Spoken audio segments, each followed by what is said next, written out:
Muito bem.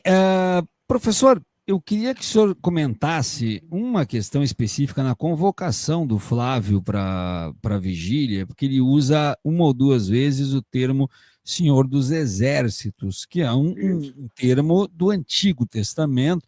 Ele aparece no Novo Testamento, mas na grande maioria das vezes quando estão citando profetas do Antigo Testamento. E o Flávio quis dar meio que uma aula, dizendo que Senhor dos Exércitos não tinha nada a ver com guerra e coisa, mas sim com a fé. Mas a gente sabe muito bem qual é a Muito postura bom, né? do Deus do Antigo Testamento quando se refere a chacinas e aniquilações. Então eu queria que o senhor falasse um pouquinho para a gente sobre isso. É a ideia, é a ideia do leão da tribo de Judá que remonta a Davi. Aliás, professor Viaro, sabe quem está lançando um livro que é muito importante? O nosso amigo o pastor Sérgio Duzilek está lançando um livro chamado Evangelistão, que Sim, tem eu sei. análises absolutamente fundamentais dessa questão. E, aliás, ele vai dar um curso, vai coordenar um grupo de... Olha que importante, professor Viaro.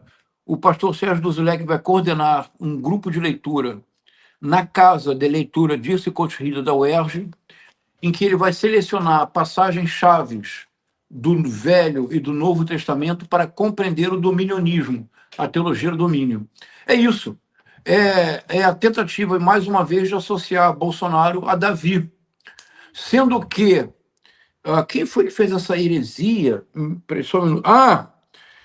Então, é isso, o senhor tem toda a razão. É o senhor do exército, é o leão da tribo de Judá, é a ideia de uma ideia bélica, de uma expansão militar da religião, que é o que está por trás de Davi, Agora, posteriormente. sim, sim. E aí eu tenho uma questão que eu acho que vale a pena Claro. a gente tentar prolongar um pouco, que é o Flávio Bolsonaro nunca foi na família Bolsonaro alguém que se apresentasse com alguma estética evangélica ou com um Não. palavreado evangélico. Nas últimas 72 horas ele tornou-se um evangélico. Orou, inclusive, na live, chorou. É tentar puxar o povo evangélico para as ruas, professor? O senhor dizer que ele chorou é boa vontade do senhor. Eu vi a cara dele molhada. O Com a choro ausência de mesmo. talento artístico. E quando ele sai da câmara, quando ele sai do plano, ele soluça, vocês repararam? Sim. Ele sai do plano e fala: é uma vontade absolutamente extraordinária. É realmente incrível. O Carlos Bolsonaro deu uma entrevista hoje, ele disse: mas está sendo preso por tentativa de golpe e não estava no Brasil. Uma repórter perguntou: houve então tentativa de golpe? Ele se cala. Eu acho que foi um repórter do ICL, não foi, Pedro? Eu não faço ideia, mas não fiquei na... não tenho certeza. Eu tive a impressão que podia ser Luísa Vilela, mas não deu para reconhecer a voz. Ou Manuela Borges. Mas foi muito... é isso, professor Viaro. É o estertor. A sua observação é muito importante. Ninguém da família Bolsonaro, com exceção da Michele, nenhum deles de fato é evangélico. Exatamente. Nenhum deles. É puro oportunismo. Dentro dessa questão da burrice do campo bolsonarista, como é que o senhor viu o episódio envolvendo o Nicolas Ferreira com um celular dentro da casa do Bolsonaro e depois agora ele disse que vai processar a Globo por invasão de privacidade porque as imagens que revelaram isso foram feitas por um drone da Globo e ele disse que não foi informado que não podia entrar com o celular. Primeiro que eu não sei como é que não fazem revista para alguém entrar numa casa para fazer uma visita, mas ele estava no celular e consultando o celular e conversando com o Bolsonaro. E isso acontece horas, digamos assim, antes do Bolsonaro tentar romper a tornozeleira. Então já ficou uma coisa meio estranha. O que eles estavam consultando no celular, né, professor? Olha, o tweet dele diz assim: recebemos com absoluto espanto a atitude da Rede Globo, que utilizou um drone para invadir um ambiente privado. Professor? Chequei aqui. Hã? Foi a Manuela Borges, tá? Eu estava ouvindo o áudio. Eu reconheci a voz. Tá bom. Ótimo. Aliás, vocês se recordam de uma entrevista do Bolsonaro de uns 15 anos atrás, em que ele distrata uma repórter jovem, uma repórter claro, muito jovem. Ela. Você sabe quem era? Era a Manuela Borges. Era a Manuela. Muito bom, exatamente. Né? Sim. Como o tempo dá voltas, é extraordinário, né? Então ele dizia assim, olha, é uma violação grave de privacidade, totalmente incompatível. Eu respondi assim, recebemos com absoluto espanto a atitude de Nicolas Ferreira, que utilizou um celular para invadir um ambiente privado, filmando contra a decisão da Justiça um ex-presidente da República, expondo um parlamentar cometendo grave violação de medida cautelar, atenciosamente. Porque, professor Vieira, de novo, o que tem me surpreendido nesse caso é como é um caso extremo, aqui as máscaras caem. Sim. E como eles gostam de citações bíblicas, aquilo que se manteve oculto agora é revelado. O que se manteve oculto e agora é revelado é algo que uma pesquisadora que vocês já conversaram com ela, que é uma brilhante jovem professora da Federal de Santa Catarina, a Letícia Cesarino, num livro muito importante chamado Mundo do Avesso, trabalha.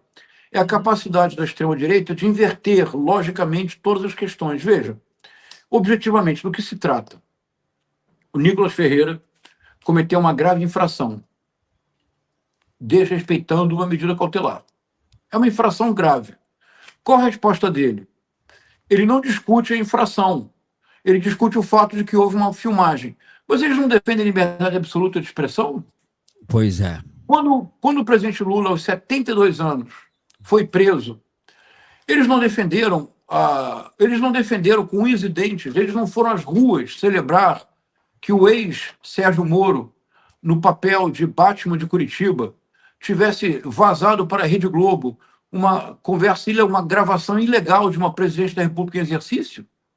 Eles não foram às ruas celebrar, professor Vieira? Pois é. Quando o Roger, do Traje a Rigor, para responder ao vídeo em que deixa o Bolsonaro admite que tentou romper a tornozeleira, ele responde: o vídeo não apaga as injustiças que ele sofreu. Então, percebe? Eu diria que nós vivemos um momento muito especial, histórico, é difícil percebê-lo, em que a extrema-direita chega literalmente ao seu extremo na tentativa de manipulação da realidade. A minha única preocupação, e eu quero dizê-lo aqui com cuidado, a minha única preocupação é que a única possibilidade que eu vejo de reacender a chama do bolsonarismo e de reconectar as massas, de levá-las às ruas com uma proporção imprevisível e provavelmente sem um controle claro, é se a narrativa da vitimização do Bolsonaro tiver um fato concreto. É a minha única preocupação. Essa é a preocupação. Se ele vir a óbito antes das eleições, pode ser um problema, né? Em primeiro lugar, nós não desejamos que isso aconteça com ninguém. Não, eu tô levantando a possibilidade pelos problemas de saúde que ele tem, né? Eu só faço questão de dizê-lo para que não haja nenhuma utilização perversa da nossa conversa. Sim. Esse é o nível que nós estamos agora. Sim.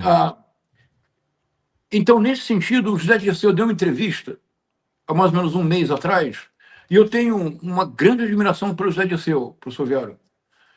É um homem de extraordinária fibra, precisamente o que falta aos bolsonaristas, um homem que, já com uma idade avançada, com uma filha pequena, enfrentou com grande dignidade a prisão, grande dignidade.